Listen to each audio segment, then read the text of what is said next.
The frostbitten quiet of the Salt River Basin broke the moment investigators eased open the warped metal locker inside the abandoned Maricopa substation, revealing a dust-packed envelope whose unnatural weight and rigid corners suggested a long-buried truth waiting to be unsealed beneath December's thin desert light. The air changed, as if the investigation exhaled. If you like stories like this, make sure to subscribe and like the video.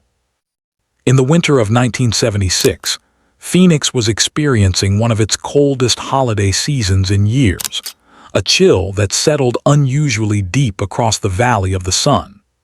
While the rest of the country associated Christmas with snowfall and dense evergreen forests, Arizona's holiday atmosphere formed around cold desert nights, quiet neighborhoods, and distant mountain outlines fading into early dusks. It was during this season that a disappearance quietly entered the sheriff's logs, unnoticed by most except for the family living on a quiet cul-de-sac near North Mountain.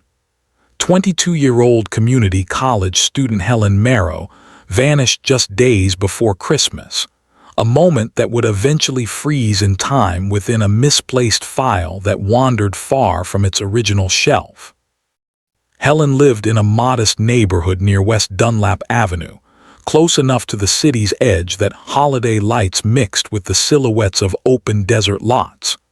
She was known for taking late-night study drives around North Mountain, something her family insisted calmed her mind during exam periods.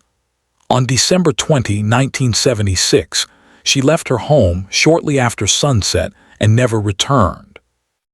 Her blue 1971 Ford Maverick was later found near a drainage turnout off Cave Creek Road, parked in a way suggesting she had either stepped out voluntarily or been encouraged out by circumstances she never had time to explain. No sign of struggle was recorded. No footprints survived the cold night air. The holidays moved forward without her. The sheriff's office at the time had limited resources and a backlog of seasonal calls.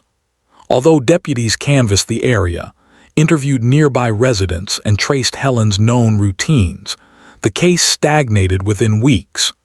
Snowbirds returning to their winter homes crowded the county's attention with holiday traffic accidents, seasonal theft, and missing luggage claims.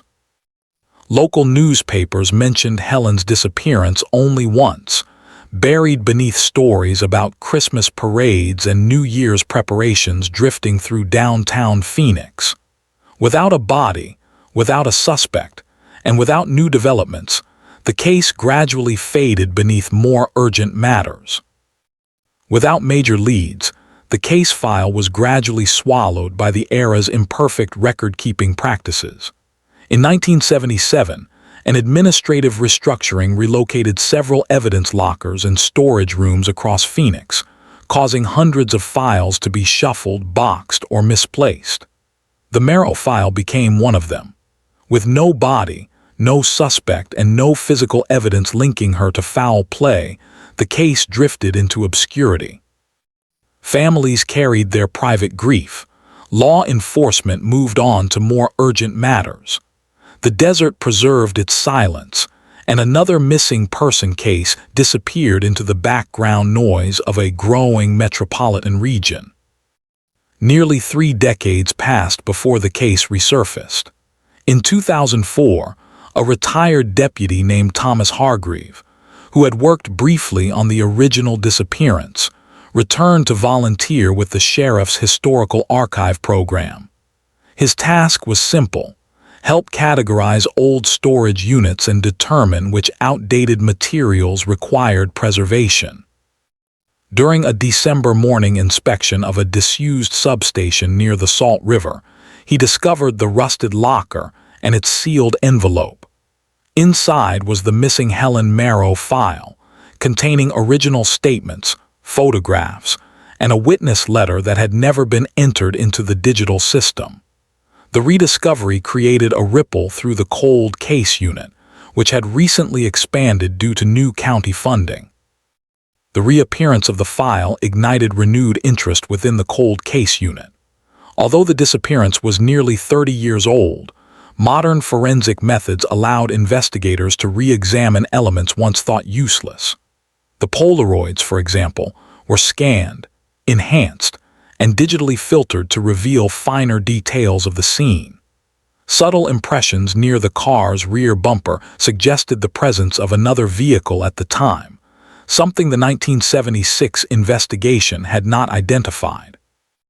The Maverick itself, long ago released to the Marrow family and eventually sold for parts, could not be recovered.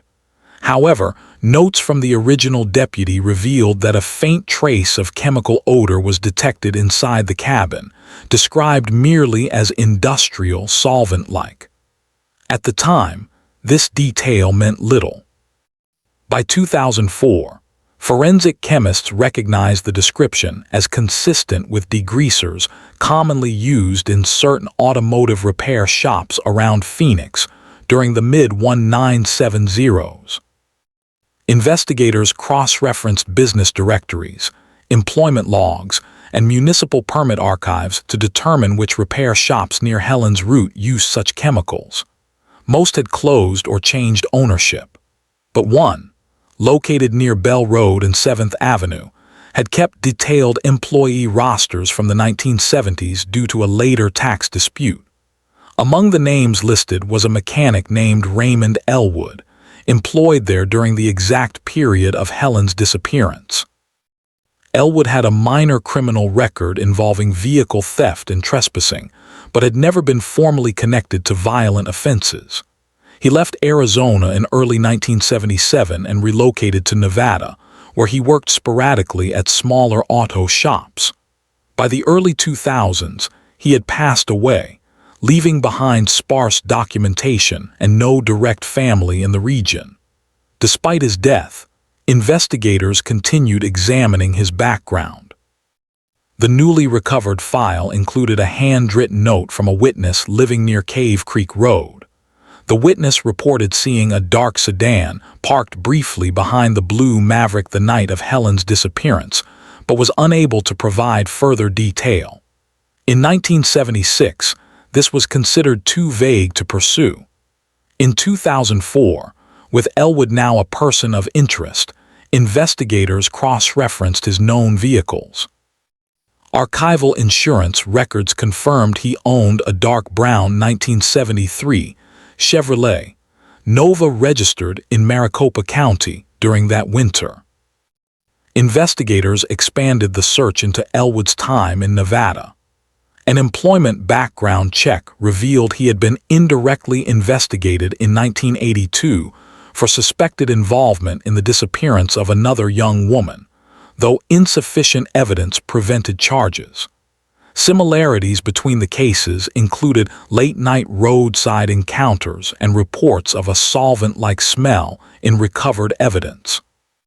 By early December 2005, exactly 1 year after the rediscovery of the file, the cold case team issued a request to the Nevada Sheriff's Department for any preserved materials from Elwood's earlier investigations.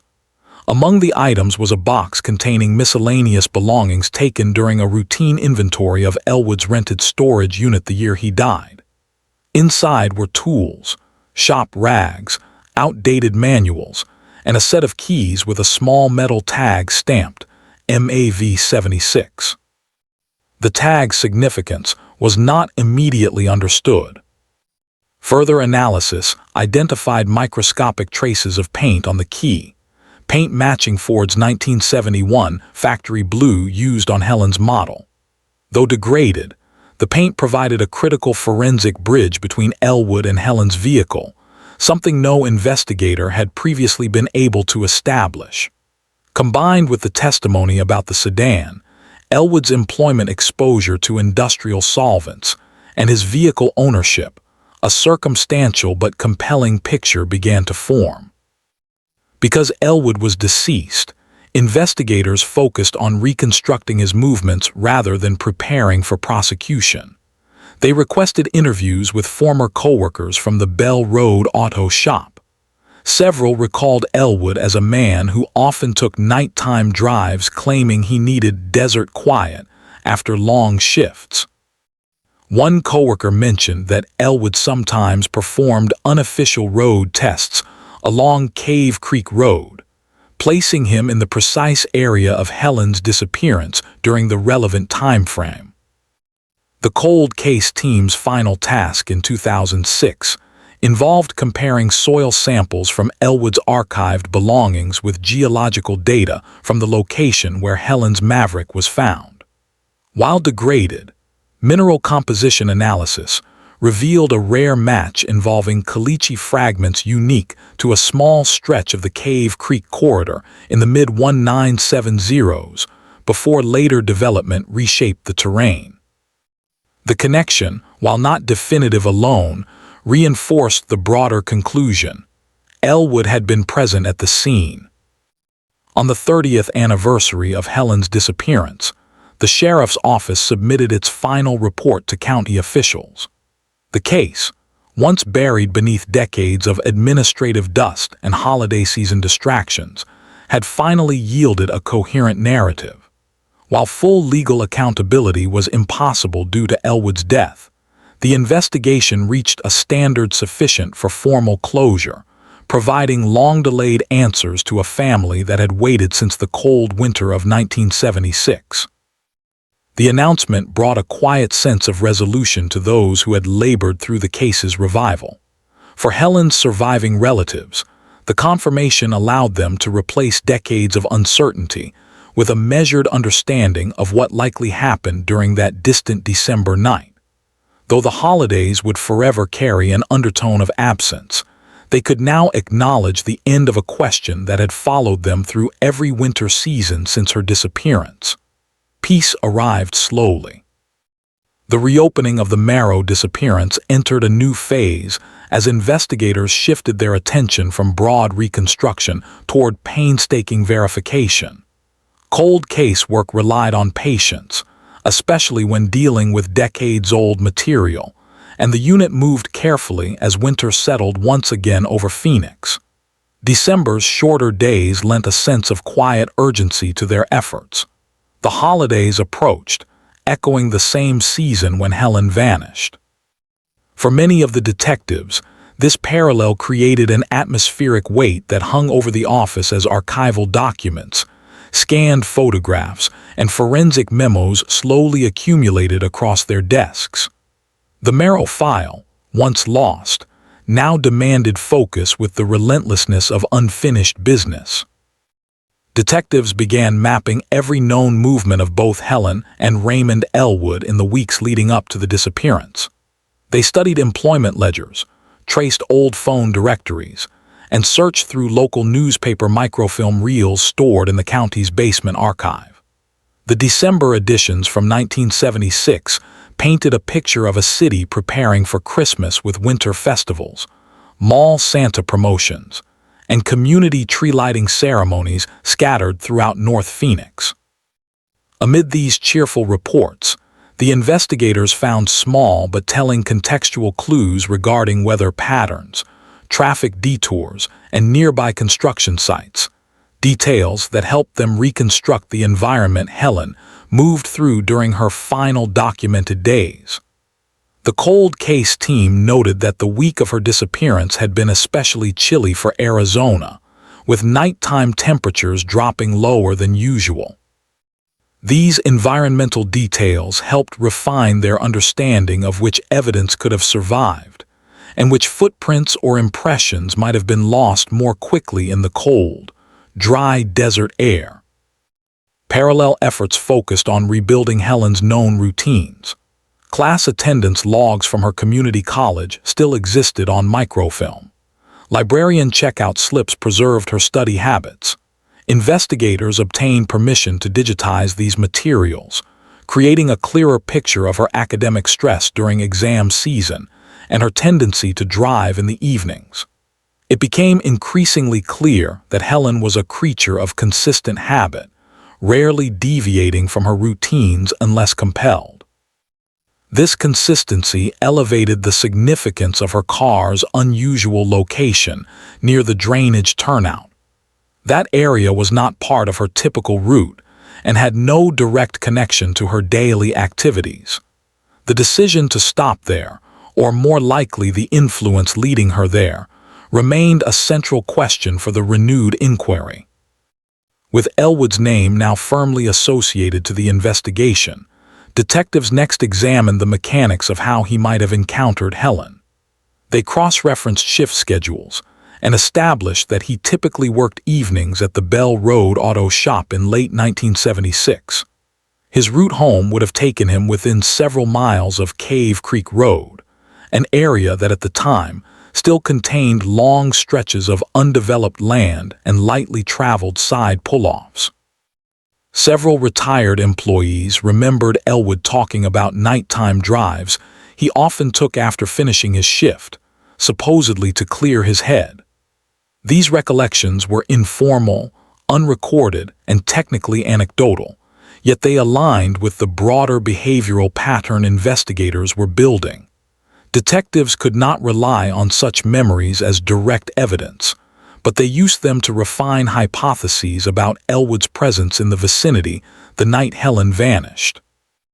The solvent odor noted in the original report remained one of the most compelling pieces of indirect forensic information.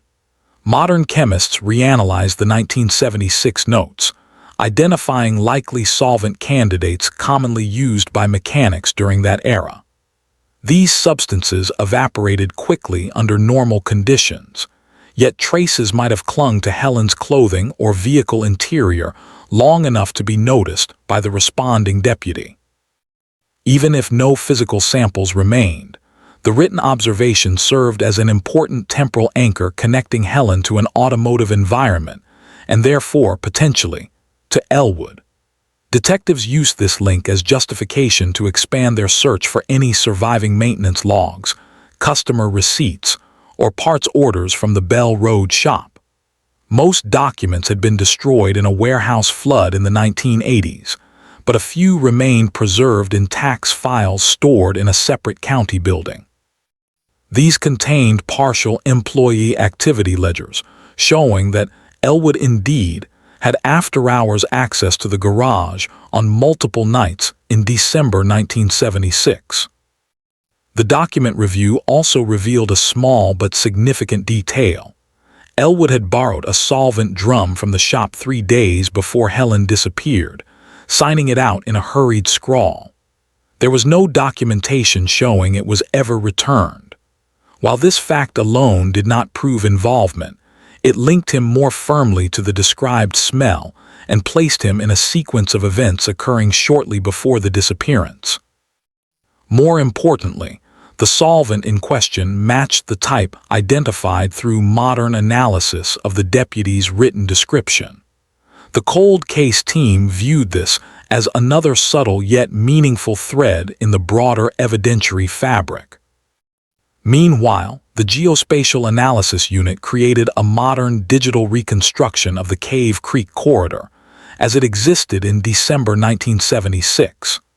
They used old survey maps, aerial photos, and land development records to pinpoint areas where tire impressions might have remained protected from wind or erosion long enough to influence the original scene. The enhanced Polaroids from the rediscovered file showed faint, nearly invisible traces of a secondary vehicle's presence behind the Maverick. Investigators compared these patterns to known tire models used on Elwood's 1973 Nova. While the low resolution of the images prevented a conclusive match, the shape and spacing were consistent with tread from a vehicle of similar size and age.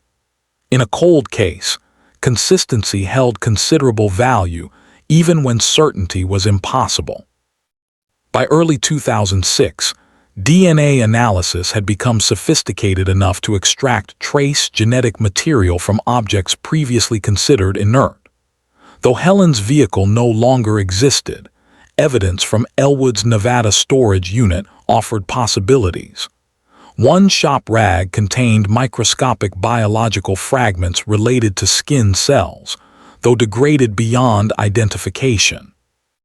Chemists determined the sample was too compromised to yield a profile, but its presence on an object linked to older automotive environments further supported the circumstantial narrative. Investigators carefully cataloged each developing clue, aware that cold cases rarely delivered perfect answers. More often, they revealed patterns, silent alignments of motive, opportunity, and proximity that collectively illuminated the truth. The team next revisited the witness statement from the 1976 file, the one describing a dark sedan briefly parked behind the Maverick. A records request retrieved the original handwritten note, which had yellowed with age but remained legible. Detectives enhanced the digital scan, allowing forensic handwriting analysts to determine that the witness had written the note with considerable haste, likely under stress or uncertainty. Modern image tools recovered faint text on the lower margin, where the witness had originally attempted to describe the sedan's shape before crossing it out. This restored fragment suggested the vehicle had a boxy rear frame, a description consistent with mid-1970s Novas. The clue was subtle but meaningful, further anchoring Elwood in the investigative landscape. In parallel, investigators searched for anyone who might have known Elwood outside work. Interviews with former landlords, neighbors, and ex-coworkers from Nevada characterized him as a private, somewhat withdrawn individual who frequently moved apartments and seldom formed long-term relationships. One former neighbor recalled Elwood's habit of keeping older vehicle parts in storage units, even items that seemed to have no functional value.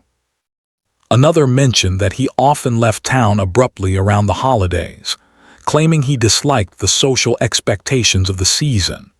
Though largely anecdotal, these behavioral details supported a narrative of a man prone to solitary nighttime driving, irregular habits, and avoidance of routine scrutiny, traits consistent with someone who might be present in isolated areas such as the Cave Creek corridor late at night.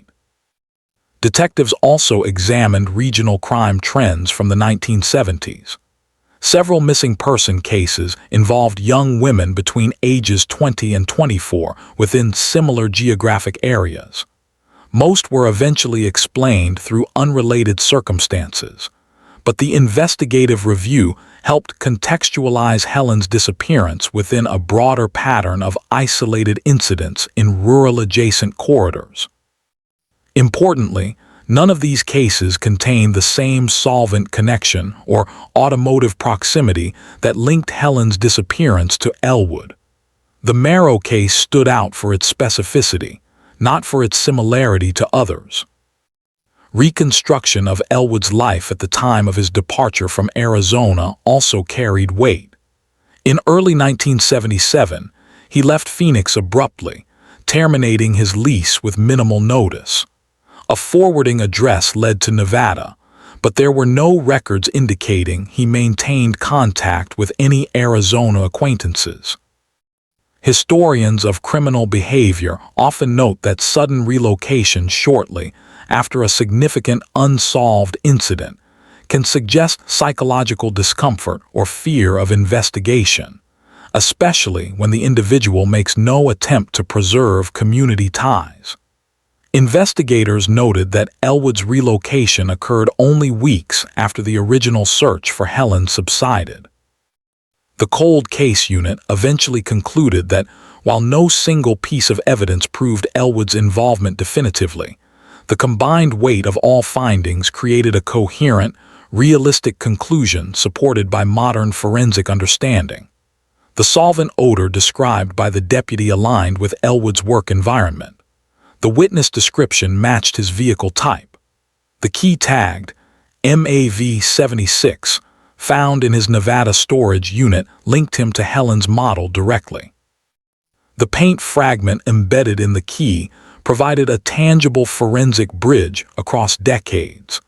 Soil comparisons placed him in the geographical zone of the disappearance, and his sudden departure from Arizona aligned with behavioral patterns recognized by investigators experienced in long-term case analysis.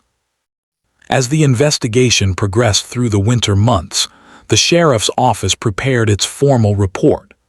Detectives wrote with the calm clarity that cold case conclusions require, focusing on evidence, not imagination. They presented a timeline reconstructing the most probable sequence of events: a nighttime encounter on a quiet stretch of road, an unplanned interaction between Helen and a passing mechanic, the presence of automotive chemicals, and the subsequent disappearance that left a family searching through decades of holidays without closure. Their report acknowledged the limitations inherent in solving historical cases, yet affirmed that the threshold for a reasonable, evidence-based conclusion had been met. The Marrow family received a private briefing before the findings were released. They listened quietly as investigators explained the reconstructed narrative, the connection to Elwood, and the forensic reasoning guiding the final conclusions. For them, the confirmation did not ease the grief shaped by 30 years of unknowing, but it provided something equally necessary: clarity. The winter holiday season, long shadowed by the memory of Helen's disappearance, would now hold a quieter, more grounded understanding of the truth. The investigation had crossed the most difficult threshold, providing an answer where none had existed before. The release of the sheriff's final findings in the Marrow investigation prompted renewed public interest in a case that had once slipped entirely from local memory. Phoenix in the mid-2000s had grown into a sprawling metropolitan region, far removed from the quieter, desert-framed environment of 1976. Yet the announcement stirred a familiar regional introspection, especially among residents who remembered the era when Helen's disappearance first appeared in brief newspaper mentions. The story resurfaced during the winter months, aligning again with the season of her vanishing, and in many ways symbolized the inevitable return of long-buried truths once proper attention allowed them to re-emerge. Coverage by local media was measured and factual, reflecting the tone of the sheriff's office rather than sensationalizing the conclusions. News anchors explained the rediscovery of the missing file, the connection to automotive solvents, the enhanced photographs, and the significance of the MAV-76 key tag. Reporters visited the storage site near the Salt River where the envelope had been found. They stood before the old substation framed by leafless winter brush, describing how a lost set of records had resurfaced at precisely the moment when modern forensic technologies could transform them into answers. They noted that, although Elwood had died before investigation could reach him, the evidence placed him at the center of the reconstructed timeline. Public interest in cold cases often spikes during the holiday season, a period when families gather and collective memory sharpens. The Marrow case became a quiet example of how persistence, archival reconstruction, and advancements in forensic analysis could resolve even deeply aged mysteries. Editorials in local papers emphasized the importance of record preservation, reminding readers that dozens of older cases still lingered in the county's archives, awaiting the kind of institutional attention Helen's had finally received. Within the sheriff's department itself, the case shifted from active investigation to procedural closure. Detectives who had poured months into the reconstruction now began preparing the formal documentation required for final archival entry. Cold case analysts assembled the complete record: original 1976 materials, modern enhancements, forensic reports, interview transcripts, and comparative analysis, into a structured digital format that would remain accessible indefinitely. The irony of preserving the once-lost file with exceptional care was not lost on the team. The county intended never again to allow such a disappearance of documentation. Although the primary investigative questions had been answered, one final review remained: an evaluation of whether any additional individuals had potentially been involved. Investigators combed through Elwood's known associations from both Arizona and Nevada, searching for patterns of co-employment, shared living arrangements, or documented interpersonal connections that might have influenced the 1976 events. They found none. Elwood's solitary tendencies, frequent relocations, and limited relationships made him an unlikely collaborator. His behavior fit that of an individual acting alone, navigating isolated stretches of road without witnesses or companions. This isolation had long shielded him from discovery, but it also made reconstructing the case more straightforward once the missing file surfaced. The team also re-examined the specifics of the Maverick's position along the drainage turnout. Contemporary geographic data showed that in 1976, the stretch of Cave Creek Road where the vehicle was discovered would have been dimly lit, bordered by desert scrub and occasional utility access points. The turnout itself sloped gently downward, providing partial concealment from passing traffic, an advantage for anyone wishing to remain unseen. Investigators used archived maps to reconstruct the likely flow of traffic patterns during evening hours, concluding that only occasional vehicles would have passed that location around the time Helen disappeared. This scarcity of witnesses explained the absence of reported activity despite the proximity to residential neighborhoods. Another aspect of the reconstruction involved reviewing Helen's vehicle maintenance history. Old dealership service slips recovered from the file indicated she had last brought her Maverick in for routine service 2 months before her disappearance. Notably, there were no mechanical issues requiring roadside stops or unplanned delays. This reinforced the theory that Helen did not stop voluntarily due to car trouble. The presence of her vehicle in an unfamiliar location therefore strengthened the conclusion that interaction with another individual influenced the sequence of events. With Elwood's likely route through the area, the solvent connection, and the provenance of the key tag, investigators determined that the convergence between them was not coincidental. The cold case team interviewed the surviving deputy who had responded to the original scene in 1976. Though now retired and advanced in age, he recalled certain details with surprising clarity. He remembered the crispness of the air that December night, the way condensation collected on the Maverick's windows, and the faint chemical smell inside the cabin. He also remembered the stillness of the surroundings, a quiet that felt amplified by the holiday season, when most residents spent evenings indoors preparing for upcoming celebrations. His recollections were not used as evidence, but contributed to the atmospheric understanding of the night.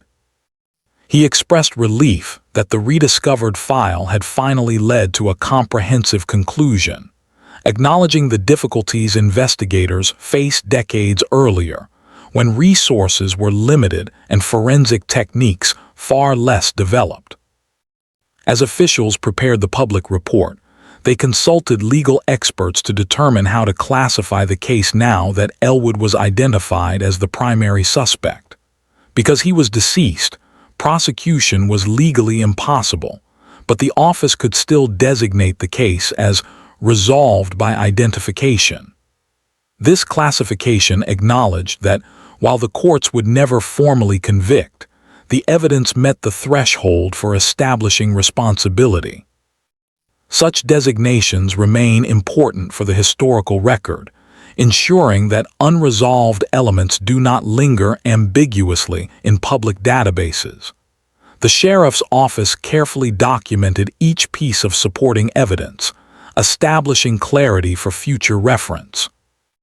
The resolution of a cold case often extends beyond legal terminology. It also influences the collective memory of a region.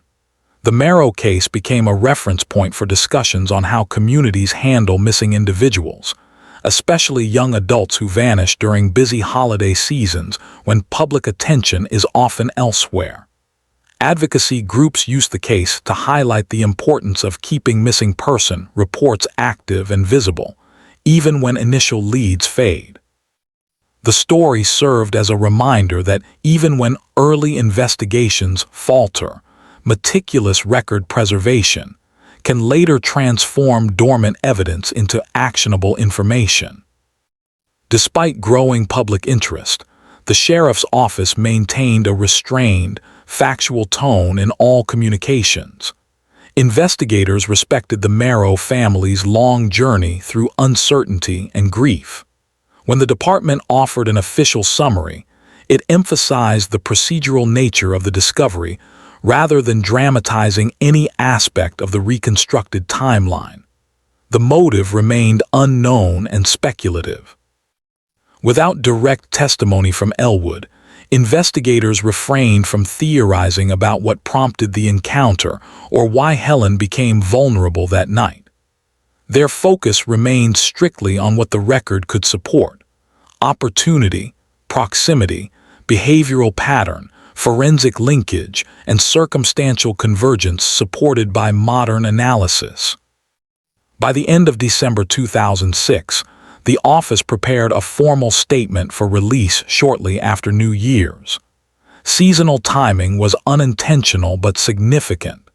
It mirrored the period when Helen first disappeared, creating a cyclical sense of closure. The announcement acknowledged that while no judicial proceedings would follow, the investigation had fulfilled its mandate, transforming uncertainty into clarity, restoring a missing file to its rightful place in the archive, and providing the Marrow family with answers before another year turned.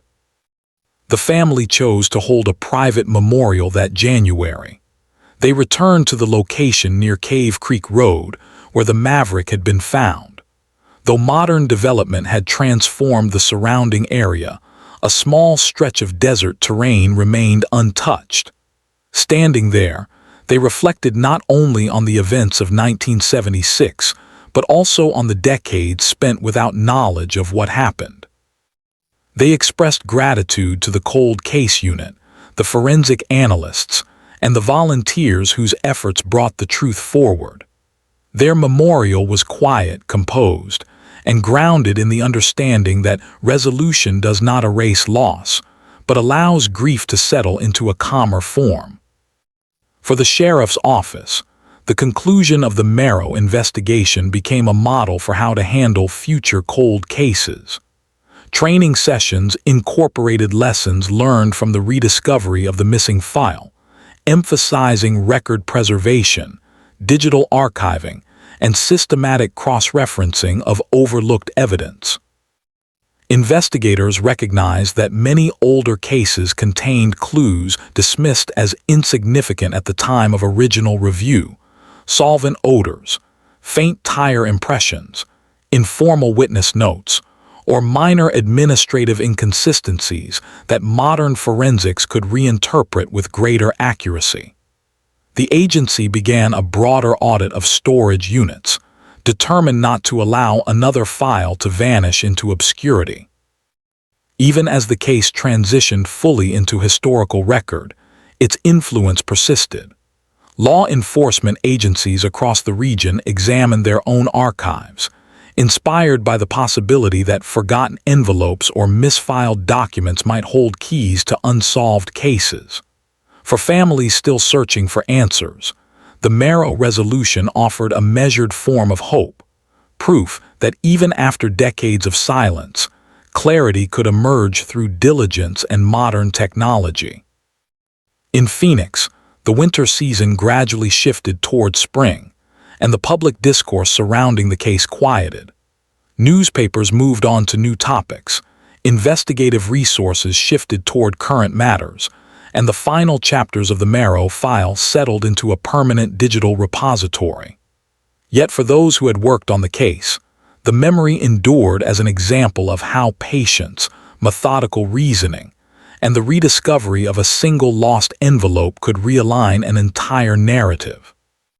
The sheriff's department placed the restored file in a climate-controlled archive, preserving both the original papers and the modern digital reconstruction. Investigators understood the symbolic significance of protecting the file with such care. It served not only as documentation of a resolved case, but also as a reminder of the responsibilities that accompany public record stewardship. The file's journey, from disappearance to rediscovery to resolution, mirrored the broader progression of cold case methodology across decades. It stood as a testament to what can be accomplished when overlooked details are re-examined with renewed discipline and technological capability.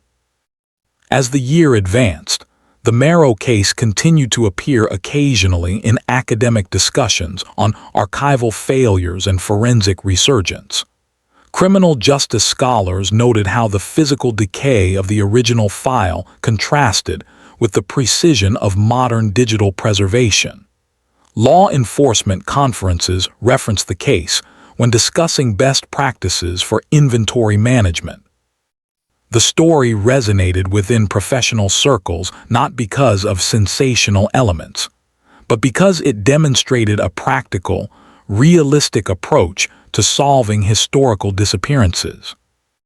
For the cold case detectives involved, the concluding paperwork brought a quiet sense of accomplishment. Few investigations offered perfect closure, but this one offered clarity supported by evidence, careful reasoning, and responsible reporting. The finalization of the case marked the end of a long chain of uncertainties stretching back to a cold December night in 1976. In resolving it, they honored both the victim and the process that delivered long-delayed understanding. As the Maricopa County Sheriff's Office entered the final months of its internal review, the legacy of the Marrow case steadily took shape. Cold case resolution often lacked drama, offering no late-night arrest or courtroom confrontation. Instead, it unfolded through quiet confirmations, archival corrections, and carefully worded final reports. For the detectives who carried the investigation through its modern revival, this gradual winding down mirrored the broader ethos of their work. Steady, meticulous, and grounded in the belief that even after decades, clarity remained both possible and worthwhile. The transition from active inquiry to formal closure required steady procedural attention, ensuring that no remaining question lingered unaddressed.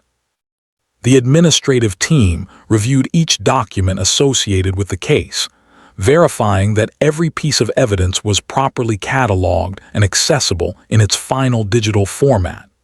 The rediscovered envelope, once coated in dust inside the old substation locker, now rested in a secure archive alongside modern documentation. Its edges had been stabilized by conservation staff, who recognized its significance in the investigative chain. The item stood as a rare example of physical paperwork altering the trajectory of a major cold case. Efforts were made to ensure its preservation, including humidity control and protective casing, to prevent further degradation. It would remain available for future study, a material reminder of the importance of record-keeping in law enforcement history. While clerical staff tended to the physical components, the investigative unit focused on ensuring the narrative coherence of the case's final summary. The report outlined the original disappearance, the rediscovery of the file, the modern forensic reanalysis, the behavioral review of Raymond Elwood, and the combined weight of evidence supporting the conclusion. Investigators emphasized the logic of convergence. Separate strands of information, solvent odor, vehicle proximity, key tag identification, soil composition, relocation timing, each independently suggestive but collectively decisive. Without relying on speculation or unwarranted extrapolation, the report connected each verified detail to the broader timeline. Its language remained restrained, mirroring the tone used throughout the investigative process.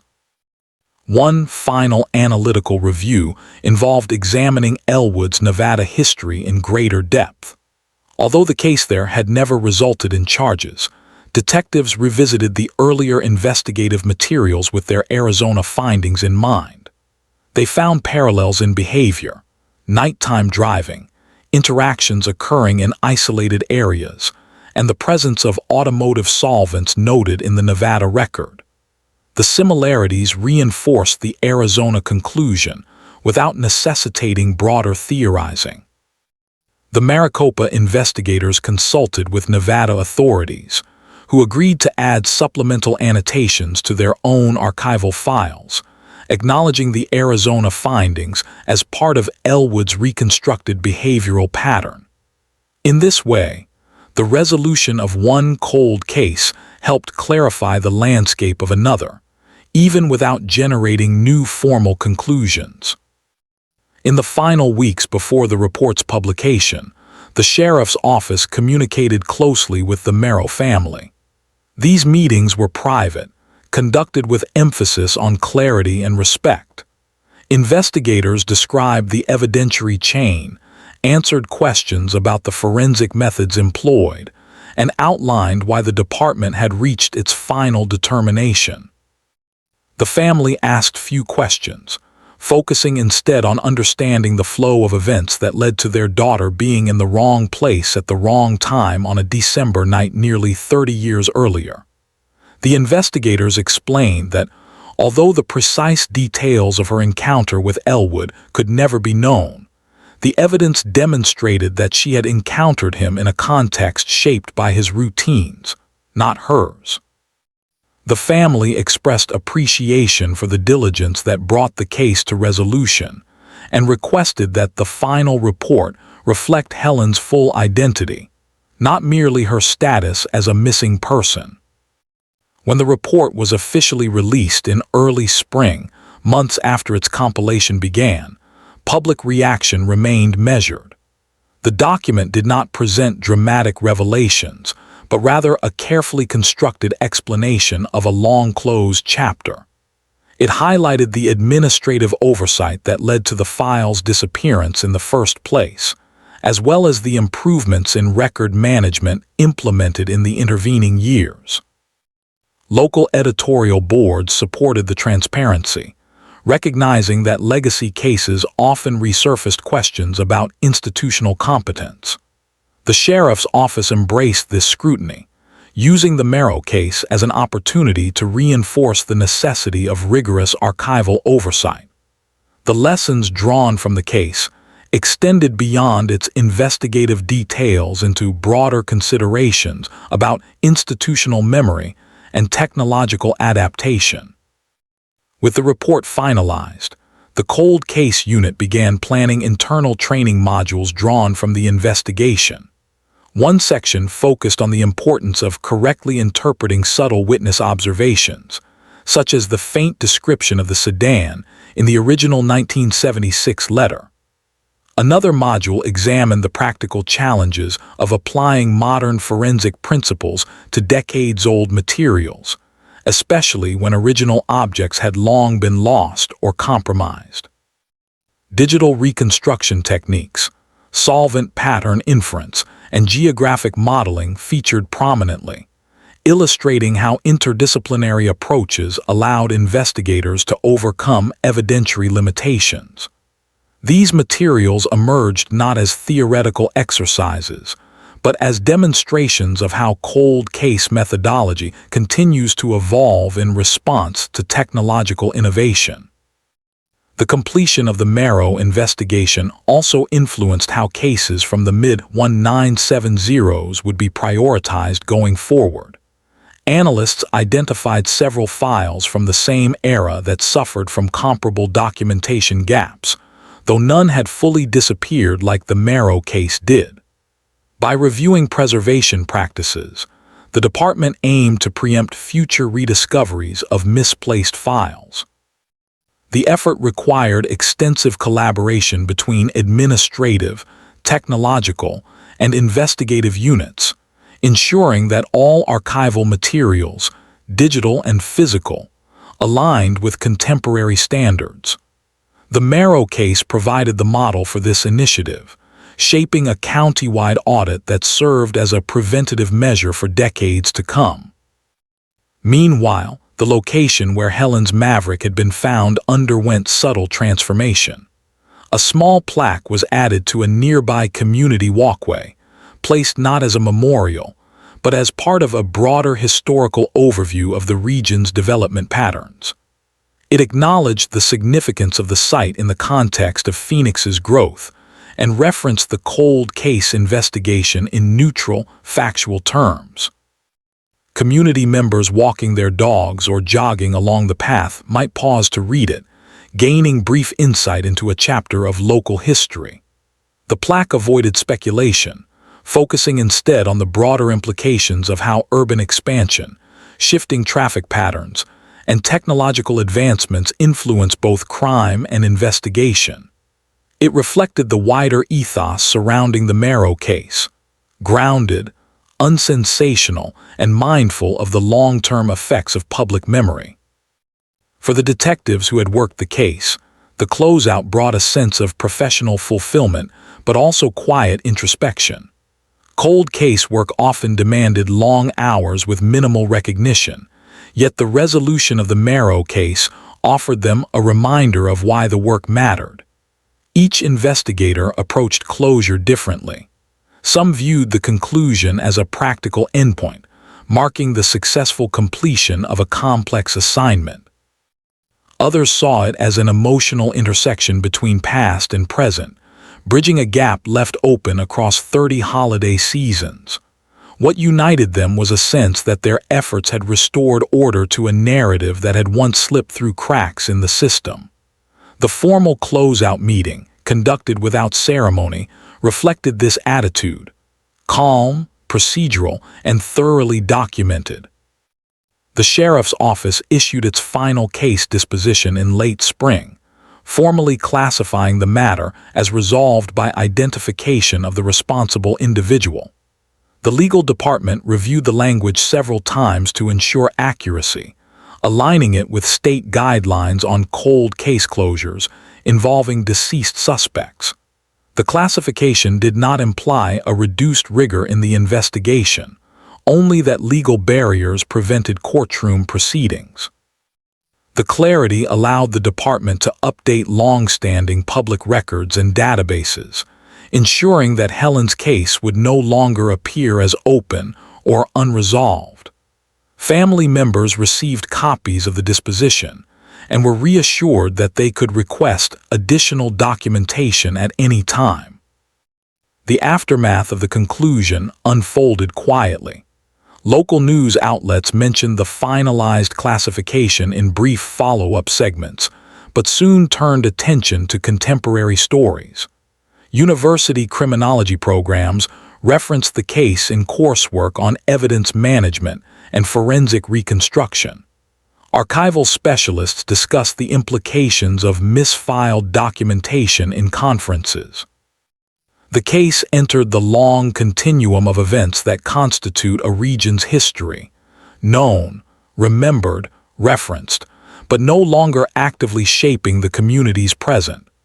Its influence persisted primarily in institutional policy and academic analysis, rather than in public conversation. For the Marrow family, the resolution marked the end of a long chapter. They returned to their routines with a new understanding of the past. The knowledge did not erase the years of uncertainty, but it transformed them. Holidays still carried undertones of absence, but the sharpness of unknowing softened into something more reflective. Anniversaries no longer represented open questions but moments to remember Helen's life rather than the circumstances of her disappearance. The clarity provided by the sheriff's investigation allowed them to transition from seeking answers to honoring memory. As time moved forward, the case continued to serve as a benchmark for the sheriff's cold case unit. New technologies, introduced each year, prompted investigators to revisit older files with fresh techniques. The Marrow case demonstrated that even limited evidence, when examined through a modern lens, could reveal previously unseen relationships. It underscored the importance of revisiting historical records, not merely out of obligation, but out of belief that the truth might still be recoverable. The detectives incorporated this mindset into their daily work, blending methodical discipline with cautious optimism. In the broader context of Phoenix's history, the Marrow case illustrated the intersection between environmental conditions, geographic development, institutional oversight, and forensic advancement. Its final resolution captured the complexity of cold casework, the patience required, the incremental discoveries, the reliance on both human recollection and technological precision. The once missing sheriff's file, rediscovered unexpectedly and examined with the tools of a new era, transformed a decades-old disappearance into a documented and understood event. By the time summer approached, the case had fully transitioned into archival record. The final entry in the digital system noted the suspect's identification, the evidentiary basis, and the date of resolution. The original hard copy file, preserved and protected, joined thousands of others in the climate-controlled archive, a tangible reminder of the era from which it came. With that, the Marrow case reached its rightful conclusion. Resolved, documented, and placed within the broader narrative of a region that continues to grow, remember, and learn from the past.